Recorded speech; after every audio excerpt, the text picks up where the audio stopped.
नमस्कार, मी प्रभाकर लोंढे, खडतर प्रवास वर्तमानपत्राचा तथा खडतर प्रवास यूट्यूब चॅनलचा मुख्य संपादक. आज धाराशिव शहरामध्ये एक पत्रकार परिषद झालेली आहे आणि त्या पत्रकार परिषदेमध्ये आरोप प्रत्यारोप, नेमका सेनेचा घात कोणी केला, नेमका विश्वासघात कोणी केला, हे सगळ्या गोष्टीचा उहापोह आणि त्याची खरी माहिती आपण घेणार आहेत. आपल्यासोबत आहेत अविनाश खापे पाटील, युवा सेना राष्ट्रीय कार्यकारिणी सदस्य आहेत. आपण त्यांना विचारूया नेमकं आज पत्रकार परिषद कोणत्या मुद्द्यावर झालेली आहे, आपण त्यांना विचारूया. सर, जय महाराष्ट्र. खडतर प्रवास यूट्यूब चॅनलमध्ये आपलं स्वागत आहे. नेमकं आज पत्रकार परिषद कोणत्या धर्तीवर घेतलेली होती? मुळात धाराशिव जिल्ह्यातलंच सत्ता समीकरण जे जिल्हा परिषदेचं आहे ते जुळवाजुळव सुरू आहे आणि हेच जुळवाजुळव सुरू असताना काल एक माननीय आमदार राणाजी सिंह पाटील यांनी स्वतःच्या ऑफिशियल मेल आयडीवरून दत्ता कुलकर्णी हे जे भाजपचे जिल्हाध्यक्ष आहेत त्यांच्या नावे पत्रकार परिषद प्रेस नोट काढली आणि सावंतसाहेब यांनी महायुतीचा बोंबारांडा वाशीमध्ये घात केला, अशा पद्धतीचं त्यांनी स्टेटमेंट दिलं आणि बरेचसे आरोप केले. मुळात विषय एकंदरीत असा आहे की नगर परिषदेची आताच निवडणूक झाली, त्याच्यामध्ये कशा पद्धतीनं शिवसेनेचा घात करण्याचा त्यांचा डाव होता तो त्यांचा सक्सेस झाला. त्याच्यानंतर त्यांनी तोच डाव जो होता तो आता ह्या जिल्हा परिषद आणि पंचायत समितीमध्ये फॉर्म्युला वापरण्याचा प्रयत्न केला. परंतु मध्यंतरी काय घडलं काय नाही, काय गोष्टी घडल्या हे तुम्हाला माहिती आहे. आम्ही पक्षांतर्गत आणि महायुतीतला अंतर्गत एक विद्रोह उफाळून आला. ती उफाळून येण्याची कारणं अशी होती की मुळात काय झालं आहे की हा धाराशिव जिल्हा हा शिवसेनेचा बालेकिल्ला आहे. परंतु आमचा जो वाद आहे मूळ भाजपसोबत आमचा वाद नाही. मुळात तुम्हाला सांगतो, मुळात काय झालं आहे की ह्या जिल्ह्यातलं भाजपचं नेतृत्व जे प्रचंड असं घराणेशाहीला धरून बसलेलं आहे आणि ती घराणेशाही लादण्याचा प्रयत्न करते ह्या जिल्ह्यावर, संबंध जिल्ह्यावर. तर मुळात अडचण अशी आहे की त्या नेतृत्वाच्या आतताईपणामध्ये कुठंतरी जाणीवपूर्वक ह्या जिल्ह्यातले सगळेच पक्ष कसे आपल्याच ताब्यात राहतील तो करण्याचा प्रयत्न जो केला जातो आहे त्याच्या आम्ही विरोधात बोललो. मुळात आम्हाला अशी एक गांभीर्यानं बोलतो आहे गोष्ट, अशी एक गोष्ट कळाली की ह्यांनी निवडणुकांच्या अगोदर 3-4 महिन्यापूर्वी एक सर्वे केला. सर्वे एजन्सी प्रत्येकाचंच काम करत असतात, प्रत्येक पक्षाच्या सर्वे एजन्सी असतात. पण ह्यांनी ज्या सर्वे एजन्सीकडून सर्वे केला ती सर्वे एजन्सी आमच्याही संपर्कात कुठंतरी असेल ना. बरोबर. त्यांनी एक सर्वे केला होता आणि त्या सर्वेमध्ये असं दिसून आलं की स्वतंत्र जर शिवसेना लढली जिल्ह्यात तर 25 सीट येतील आणि सन्मानपूर्वक जर भाजपसोबत वाटाघाटी झाली, अर्ध्याला अर्ध्या जागा दिल्या, 55 पैकी किमान 30 बी दिल्या तर 21 जागा ह्या शिवसेनेच्या लागतील, अशा पद्धतीचा सर्वे होता. मग त्या सर्वेमध्ये त्यांनी काय केलं की हा सर्वे हाणून पाडायचा, हा उघड होऊ द्यायचा नाही आणि ज्या ज्या जागी शिवसैनिक मजबूत आहे त्या ठिकाणी कशा पद्धतीनं त्याला तोडायचं, फोडायचं किंवा त्याला डावलायचं. मग त्यांच्यातलेच काय घुसखोर आमच्या शिवसेना पक्षात पाठवायचे, त्याच्या माध्यमातून ए बी फॉर्म वाटप करायचे. ए बी फॉर्म कुणी वाटप केले हे तुम्हाला माहिती आहे, जिल्ह्याला माहिती आहे. आणि हे घडल्याच्या नंतर आमचे प्रताप सरनाईक साहेब असतील पालकमंत्री, आमचे राजेंद्र साळवे असतील, त्यांनी पण मान्य केलं की आमचा घात कोणी केला, आमच्यातल्याच लोकांनी केला. त्यांची नावं घेऊन बोलले. आता परत त्यांचं काय नाव घ्यायचं तर काय कारण नाही. बरोबर. मग तिथं घात केला. ते घात केल्याच्या नंतर जे आमचे 2 सदस्य निवडून आले ते 2 सदस्य गायब करण्याचं काम केलं साहेब. म्हणजे ज्या एकनाथ शिंदे साहेबांच्या मांडीला मांडी लावून देवेंद्र शिवसेना संपवायचा प्रयत्न करायला का भाजप नाही म्हणत. एकनाथ शिंदे साहेब असतील आणि देवेंद्र फडणवीस साहेब असतील किंवा दुर्दैवानं आता अजितदादा आपल्यात नाहीत, ह्या तिन्ही लोकांमध्ये अतिशय चांगला संवाद होता आणि आहे पण. परंतु ही स्थानिक लेवलला, ही स्थानिक जिल्ह्यातलं जे भाजप नेतृत्व आहे का ती भाजपची विचारधारा भाजप नेतृत्व कोण आहे सांगा ना. राणा जगजितसिंह पाटील बोललो ना तुम्हाला. राणा जगजितसिंह पाटील धाराशिवची शिवसेना संपुष्टात आणण्याचा प्रयत्न. शिवसेना नाही हो, ती भाजपची सुद्धा विचारधारा संपवण्याचं काम करतायत. भाजप नेतृत्वानं काय सांगितलं एक गोष्ट लक्षात घ्या तुम्ही. स्वतः देवेंद्र फडणवीस काय बोलले, ह्या तुमच्या जवळचे नेते असणारे बसवराज पाटील साहेब काय बोलले, आमदाराच्या आणि खासदाराच्या मंत्र्याच्या घरात कोणालाही तिकीट दिलं जाणार नाही. बरोबर. आज तुम्ही तुमच्या अर्चनाताईंचा 2 ठिकाणी फॉर्म भरला, पक्षानं आदेश दिला की लोकांना नादी लावण्यासाठी, अगर लोकांना संभ्रमात पाडण्यासाठी एका ठिकाणचा फॉर्म माघार घेतला, त्याचीही बातमी केली तुम्ही. दुसऱ्या ठिकाणचा फॉर्म माघार घेतला नाही. तुमच्याच पक्षातले संताजी पाटील चालुके असतील, दुसरेही सर्वसाधारण महिलेच्या सीटवर उभा असणारे भरपूर लोक आहेत ना, ते सुद्धा जाणीवपूर्वक ह्या लोकांनी पाडले. का पाडले तर उद्या भाजपचा म्हणजे जिल्हाध्यक्ष हे सर्वसाधारण महिलेला आहे, जिल्हाध्यक्ष जिल्हा परिषदेचं, तिथं कोणी कॉम्पिटिटर तयार होऊ नये अशा पद्धतीने त्यांनी काम केलं. मुळात दत्ता कुलकर्णी असतील, नितीन काळे असतील, एक स्वतंत्र विचारधारेची माणसं आहेत. जर त्यांना प्रेस द्यायची होती तर त्यांनी स्वाभिमानानं अभिमानानं स्वतः सांगायचं ना, स्वतःच्या मेलून टाकायची, स्वतःच्या व्हॉट्सअपवरून सांगायची. तुमचा नंबर आमच्याकडे असतो, तुम्हाला फोन करून स्वतः मी पाठवायचं कारण आहे ना कुठे प्रेस असेल तर. पण तुमची प्रेस जिल्हाध्यक्षाची प्रेस ही राणा पाटलांच्या मेलून येते आणि पुन्हा परत खाली नोट येते, सदरील प्रेस ही चुकून आलेली आहे.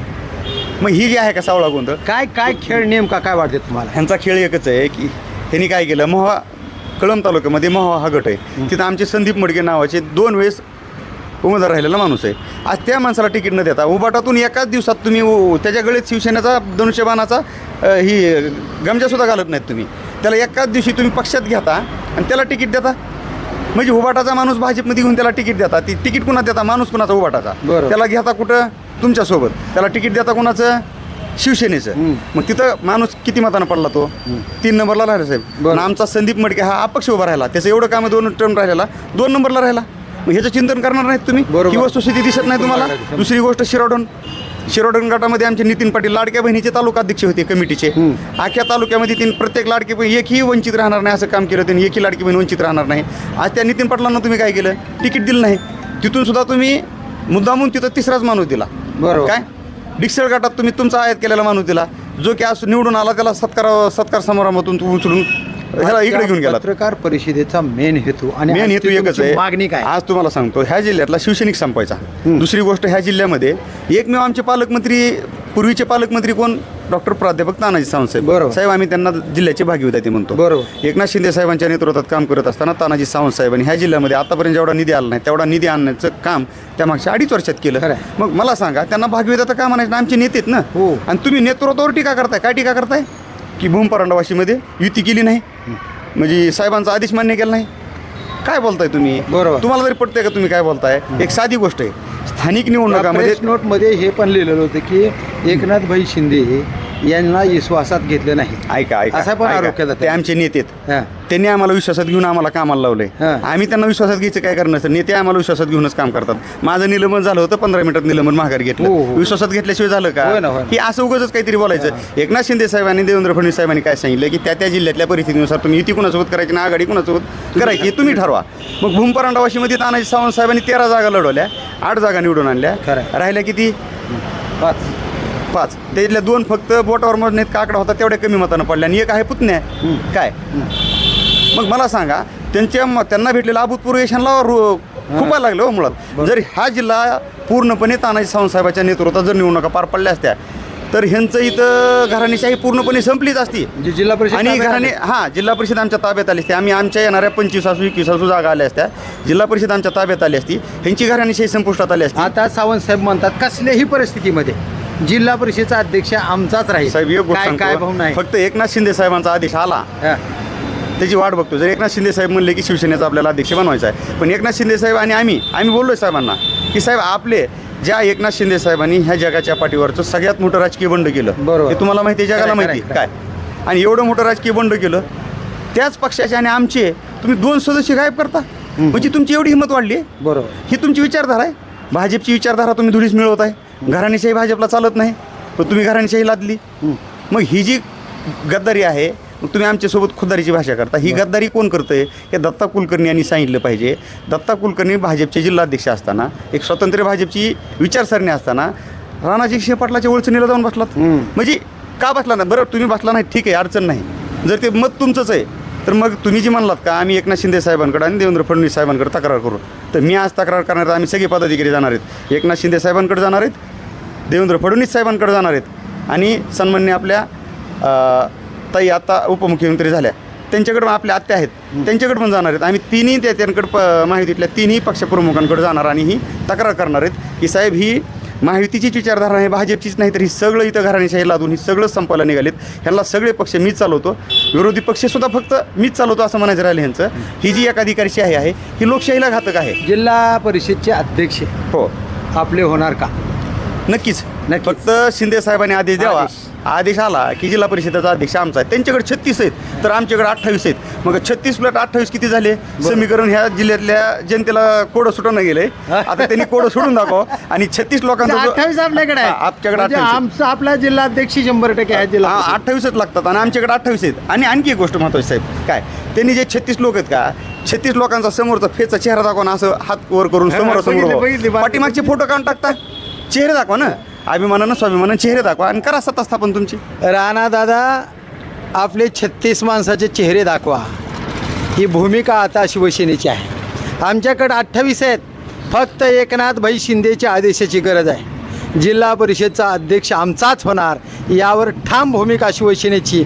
आदरणीय सावंत साहेबांचा आदेश आणि सावंत साहेबांच्या नेतृत्वाखाली आम्ही या निवडणुका लढवलेल्या आहेत. 13पैकी 8 सदस्य आमचे असताना आमचे 2 माणसं पळवता तुम्ही, हे कदापि सहन केला जाणार नाही. फक्त आदेशाची आम्ही वाट बघतो. एकनाथ शिंदे साहेबांचा आदेश आला की जिल्हा परिषदचे अध्यक्ष आमचेच राहणार, अशी भूमिका अविनाश खापे पाटील युवा सेना राष्ट्रीय कार्यकारिणी सदस्य यांनी मांडलेले. तर बघूया जिल्हा परिषदचा अध्यक्ष भाजपाचा का शिवसेनेचा, कळेल येणाऱ्या काळातच. मी प्रभाकर लोंढे, खडतर प्रवास वर्तमानपत्राचा तथा खडतर प्रवास यूट्यूब चॅनलचा मुख्य संपादक.